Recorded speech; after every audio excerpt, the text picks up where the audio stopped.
একটি ঘর বানিয়ে দিও, একটি ঘর বানিয়ে দিও। এই প্রার্থনা কার? কে কে জানেন? বিবি আসিয়া প্রার্থনা করেছিলেন, আল্লাহ আমি তোমার জান্নাতের বাগানে, তোমার খুব কাছাকাছি একটি বাগানে, তোমার জান্নাতের বাগানের কাছে একটি ঘর ভিক্ষা চাই।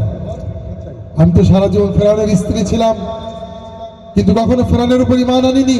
আমি এক তোমার আল্লাহ, তুমি আমার আল্লাহ, তুমি আমার সর্বোচ্চ একচ্ছত্র অধিপতি, তোমার উপর ঈমান এনেছি। তাই আমি তোমার কাছে, তোমার জান্নাতে একটি ঘর ভিক্ষা চাই। এই জান্নাতে ভিক্ষা আমাদের সবার চাইতে হবে। মালিক তুমি জান্নাতে, তোমার কাছে আমায় একটি ঘর বানিয়ে দিও, একটি ঘর বানিয়ে দিও। সে বিভীষিকাময় মহাদিনে তোমার প্রতিবেশী করে নিও। মালিক তুমি জান্নাতে, তোমার কাছে আমার একটি ঘর বানিয়ে দিও, একটি ঘর বানিয়ে দিও।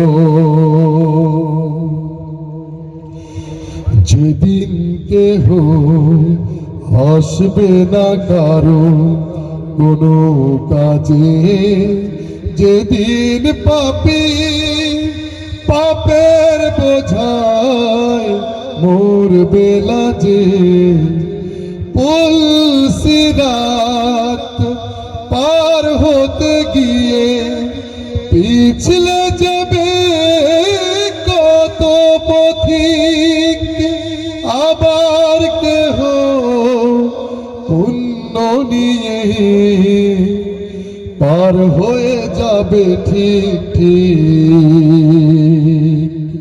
সে মহাদিনে মহাক্ষণে, সে মহাদিনে মহাক্ষণে পার করে তুমি দিও।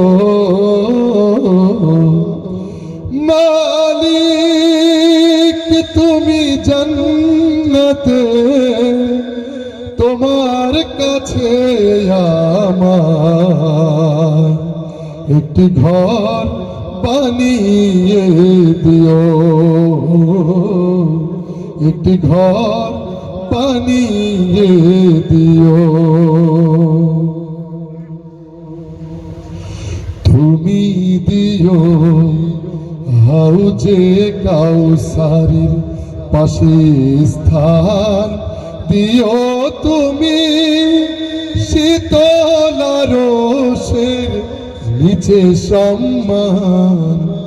প্রিয় রাসূলের প্রিয় উম্মত উতরে যাবে মহাবিচার, পরম আনন্দে জান্নাতে সাজাবে নব সংসার।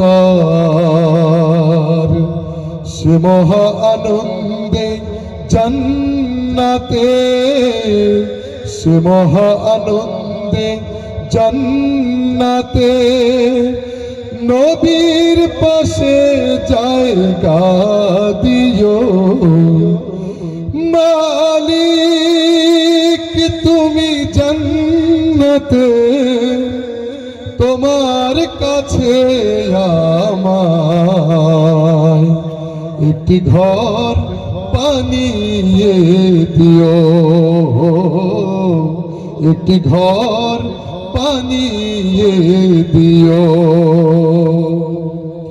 সে বিভীষিকাময় মহাদিনে তোমার প্রতিবেশী করে নিও মালিক তুমি জান্নাতে, তোমার কাছে আমায় একটি ঘর বানিয়ে দিও, একটি ঘর বানিয়ে দিও, একটি ঘর বানিয়ে দিও।